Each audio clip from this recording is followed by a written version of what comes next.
Despite not having a lot of historical buildings left, Prince George does have a lot of history, including at WD West. Next year, they're going to be celebrating their 80th birthday, so they're 79.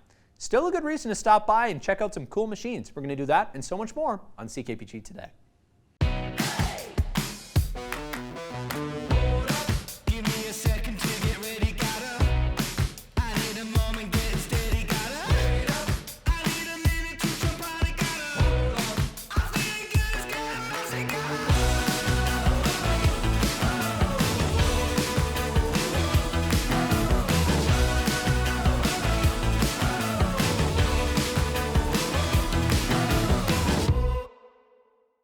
Wally West, a Prince George pioneer. Well, not only here in Prince George, really a photography pioneer. Really, BC, Canada, you look back in history, this is a very important figure for many reasons. Well, we're going to talk about him today on the show at WD West Studios. The legacy still lives on here with Craig Prudenti. We're going to talk to him about some of his legendary stories with the one and only Wally West. Come on, let's head inside.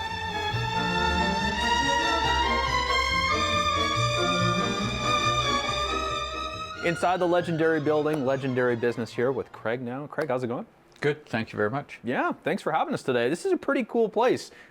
This is not the original WD West, but the business has lived on here for a long time. That's exactly right. The original WD West was over on George Street, where the Ramada Hotel is now. Oh, the building was called the Ritz-Kiefer Building. It was a dance hall. CKPG's original office in the same year, 1946, was one of our neighbors.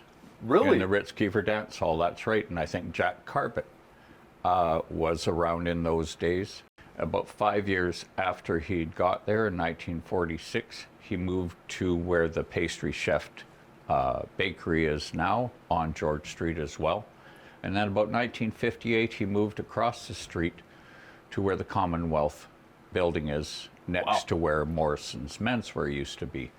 And that building, we had a big flood and it came right up to the doorstep.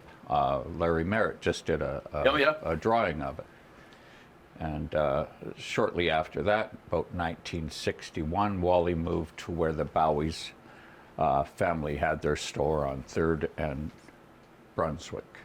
So you guys have almost touched every part of downtown, or you pretty much Pretty have. well, yeah. And where our parking lot is next door, that was our best location. It was huge. It was 3,000 square feet, 14-foot ceilings. Like it was a meat market before the Williams family had it. And the first contact I had with the West family outside of peddling papers on the street here when I was little, like 7 or 8 years old, was going in there with a friend of mine on a Friday night when we were still open late. And we offered to vacuum the floor in exchange for a tour of the business, because I was quite interested in the dark rooms and the chemistry of the business. And that's what Wally's kind of known best for, right? Yeah, exactly right. So I made myself useful enough by emptying garbage cans and running errands that when I hit 16 years old, at the end of February, which is when my birthday was, I was washing the windows inside the building, and Wally came up to me and he says, "I guess I have to hire you now. You're a legal age." And of course, the minimum wage back then was $1.25, and the IWA rate was about $4.50. So, you know, there was a bit of a gap there. But you know, I was lucky because I was allowed to, you know, learn the business on my time between 14 and 16, and then working full time for him and becoming you know, a fixture in the business after that. I was going to say, talk to me about Wally West as a guy. What do you remember about him? Oh, he was great. He used to scare the living Jesus out of me when I was younger, because he had silver hair and he was a skookum guy. Okay. And but he was just a great guy. If you proved yourself to him, you were fine, you know, and he would respect you for that. This camera collection here. Yes. Tell me about this. This is yours? Yes, I started collecting cameras when I was about 12. That was one of the first times I ever met Wally, because the first camera I got was from Payless Surplus down on First Avenue, where S&S Doors is, I believe now. And I paid $5 for it, and it was a 3D camera, and it was made by David White in in Chicago. It was a big deal. A 3D camera, but yeah. it was a totally useless camera if you just wanted to take normal pictures. Okay. Because every time you took a picture, you were wasting 2 frames of 35 millimeter. Probably pricey too. So, yeah, so anyhow, I came over and I saw Wally, and he says, well, that's, it's a nice camera. Is this your first camera? I said, no, I had a Brownie Fiesta, a little, Kodak Brownie. He says, well, I wanted a 35 millimeter is what I said to him. So what does he do? He grabs a 35 millimeter camera off his used shelf. He says, this camera's for 3D pictures. You're just going to waste a whole bunch of money because it's not going to work for you. So he gave me this other camera, and I took it to Edmonton for a trip, and I shot about half a roll of film, and the damn thing didn't work. Oh, geez. So I came back after that deal, and I got another camera, and I still have it to this day. So there you have it. Yeah, there's some of the history of Wally West. We're going to come back and develop some photos with Craig, so don't worry. We're going to do that part too. But I bet you didn't know this building as well is actually from the old South Fort George. Was hauled down here by some horses. Believe me, it's true. It's a true story. Okay, there you go. A little bit of now you know, a little bit of history, and there's more to come next time we visit WD West.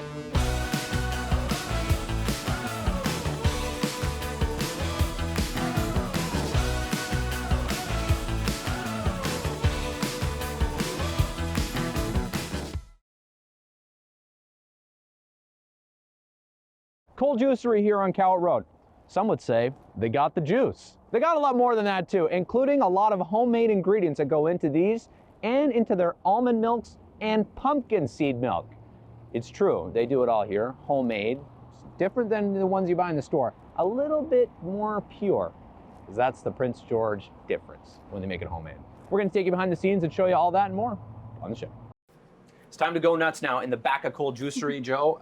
What are we doing today? Well, we're starting off with our pumpkin seed milk. We will be moving on to our almond milk in a little bit. But we make these for our cleanses, which you can see packaged up in a little bit. So our pumpkin seed milk. So you guys make these homemade? We do. That's amazing. We do. Bi-weekly if people are ordering that often. Wow. Got our pumpkin seeds that we're soaking. Our dates, water. It's really simple. Just dates. Yeah. Just like people would eat. Yeah.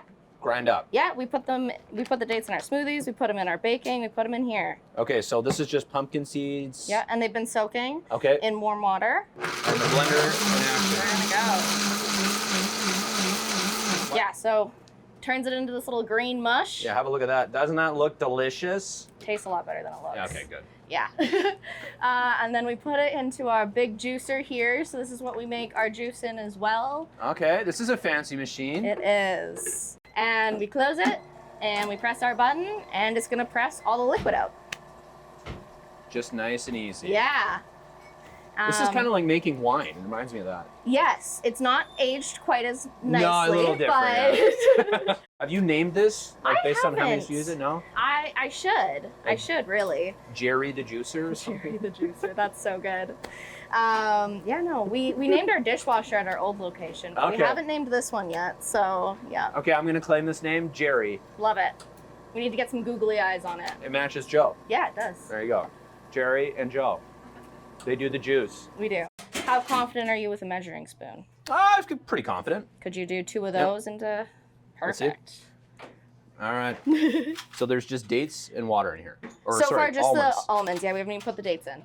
Not a vegetable or nut expert. Is date a vegetable? I think it's a fruit. A fruit. So that shows how much I know. Okay, so 2 of these. And if I miss, then it's going to be very vanilla. Yes. Okay, I'm going to be careful here. I think there's worse things you could do, though. I think it's pretty good. Yeah. I think I underfilled one. So Okay, we'll put a little sounds good. extra in. I know people love it. Oh, that was too much. So we're technically doing a half batch. We usually make more than this. We only Okay. have 1 cleanse today, though. And then same process. One of the things I would say that is key is our nut milk bags. They do a really good job of filtering it out. Okay, yeah, because you don't want the hard and crunchy parts. No. You guys sing a juicing song in here, or No. no? I listen to a lot of podcasts. Just podcasts. Okay, fair enough. All right, and just like that, the bottling is done. And Joe, we got a presentable product here. We do. We have the pumpkin seed milk and our almond milk. And if you were to normally order the cleanse, it would also come with a cinnamon almond milk. We still making that in the back. Yep. But yeah, these are our cleanses. They come with 12 juices, 3 nut milks. So they're set up to be 3-day cleanses. You start your day off with the cure, which is our celery juice, and you work your way down.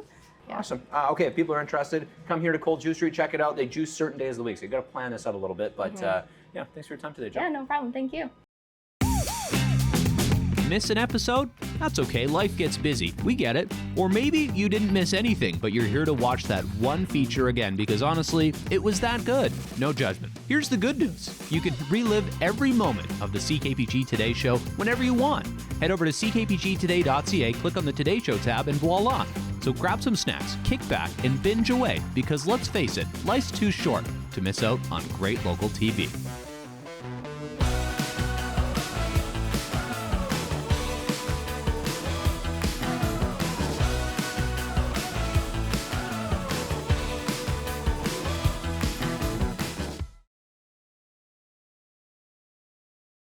The Prince George Cougars set to wear some very special jerseys in honor of Indigenous Weekend coming up January 24th and 25th at the CN Centre. Designed by an artist here in northern BC. His name's Kobe Antoine from the Lake Babine Nation. We're set to talk to him here today. Kobe, thanks for making the time to chat. Hello, it's nice to meet you, and it's nice to come on and doing this interview. It's really special, and I'm excited to do this. Yeah, so your design was picked this year, commissioned by the Cougars to do this, which is pretty cool. Talk to me a little bit about the jersey. Maybe we'll start on that, Indigenous Weekend. Does it feel cool to be part of the process, your design on the front as the logo? Absolutely. It was a real wonder working with the Cougars, and I've always wanted to do a design, especially in the starting of Indigenous Week, and especially seeing the 2 previous designs. I always wanted to throw my hat in there. Because I've been doing Northwest Coast art for the past 6 or 7 years.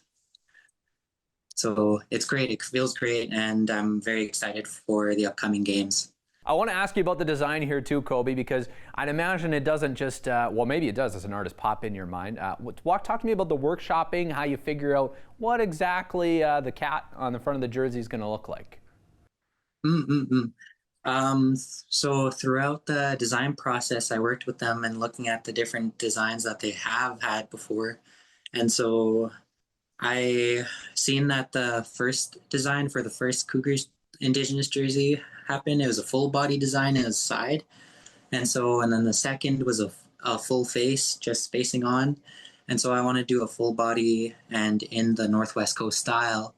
And my whole idea for it was to go in making it look like regalia and to have that piece with it. And so I wanted to do a traditional crest design. It's a crest-like design. I wanted to ask you a little bit about yourself as well. For those that don't know, we got a funny relationship, went to Dutchess Park together here in Prince George. Go Condors. But talk to me a little bit about your career here as an artist. I think it started in high school, maybe before that. Correct me if I'm wrong. So my whole art career happened when I was attending Dutchess. And so it was an after-school program to Two Rivers Gallery, the local gallery there, and they held a program for youth called the Maker Lab. And so I was a part of that. And then after, they taught us a whole bunch of mediums, and the 2 that stuck out to me and that I gravitated towards were First Nations design and carving. And so I put the 2 together and I made my own first mask. Somewhat looking at it, I always just not cringe, but wince. I'm like, oh, it's that progress that we all have whenever we do anything. When we first see our first anything, it's just. But then after that, I continued doing First Nations art, and then my counselor at Dutchess recommended me going to the Frida Deasing program up in here in Terrace. And so that's for fine arts, like Northwest Coast Fine Arts. And then all started there. From when I graduated, I went straight to college, and I'm happily continuing my art. So it's been a very great journey. I wanted to ask you this before we finish this up. What would your message be to maybe, kids here in Prince George, Northern BC, maybe kids that want to be artists or planning to do that one day? What would you say to them? Absolutely, absolutely. That's always my favorite goal, is inspiring the youth. And so the one thing that I would have to say is do something that you love and never regret it, because whatever that path is, it takes you on a journey where you have and find self-discovery. Especially for me, especially Indigenous youth, it's great to go back to culture, and so that you build your strength as Indigenous youth, and give back community, strengthen culture, because culture is the fabric of society, and all of us artists and all of us craftsmen, all of us artisans are the ones that are keeping it alive and just cultivating it, and so that we become strong. And so all the youth out there, just do what you love, and it'll take you places. It'll take you open so much avenues, open so much doors. And so that's my final message. Just do what you love. I was going to say, I think you're a testament to that, and I thank you for your time today as well. We'll can't wait to catch up when you get here to Prince George, and of course the Cougars taking on a couple different teams, January 24th and 25th. You can get your tickets at Tickets North and check out more details on that jersey and how you might be able to get your hands on one at pgcougars.com as well. We'll link that all to ckpgtoday.ca. Thanks for your time today, Colby, and safe travels here to PG. Thank you so much, and I'll see you soon.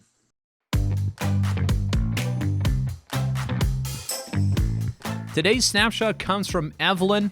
Not even going to try and pronounce that last name, but it comes from Quesnel.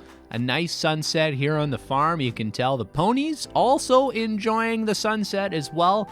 Looks like they're just having dinner. So great time to take a photo here. Looks like a nice happy farm. Thanks so much again for sending this in. So many great scenes across northern BC. The snow on the trees, the sunsets, the sunrises this time of year. We want to see them. Snapshot at ckpg.com is our email.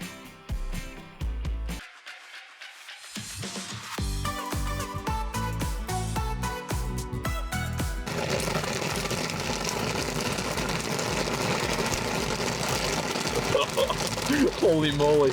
Yeah. In your lifetime of making popcorn, though, Yeah. how many do you think you made? Oh, thousands. We don't know how many we did. Do you have Colonel nightmares? Colonel nightmares, yep, you betcha. We know a good therapist. Yeah. I recommend it. Because I'm not fond of Prince George or Mr. PG, which is probably... You don't like Mr. PG? It's probably the most ridiculous and uninspiring mascot in the world. Your mascot is a stick.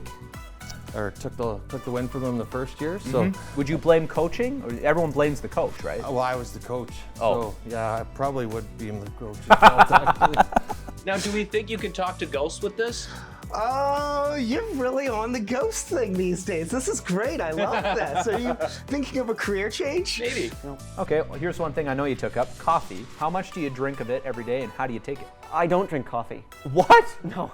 Oh, this gets to show I don't know how to break it. You don't, which is sad. I've been here for 2 years. I don't drink coffee. No. Was that harsh? Sorry. That's awesome.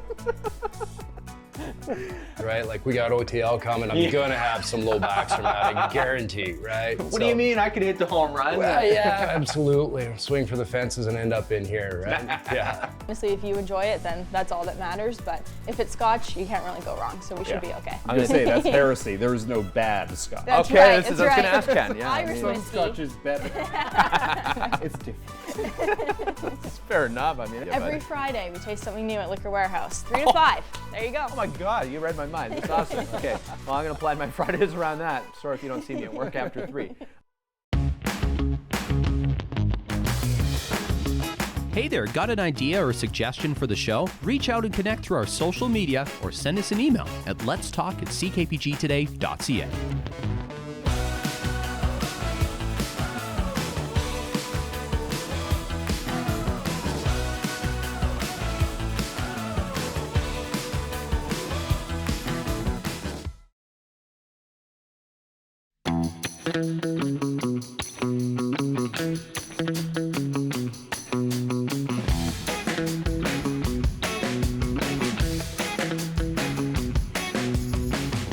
Here's what's coming up in our community.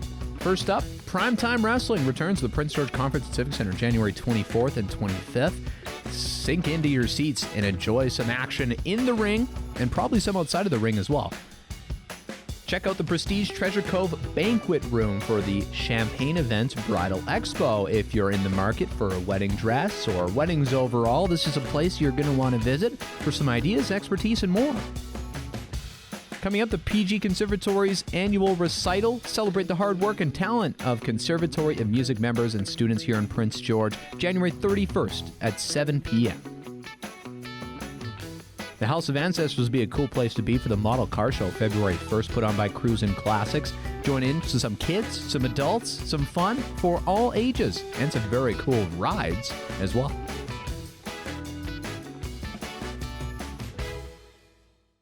One of the benefits, of course, of living in northern BC is our clear night skies, especially when it gets really cold like it just was. Those night skies are awesome, especially for looking at the northern lights, aurora borealis, as they say. I love saying that word. It's fun to say. But anyways, it has some relevance today in local history because they're doing some research on the northern lights right here in Prince George.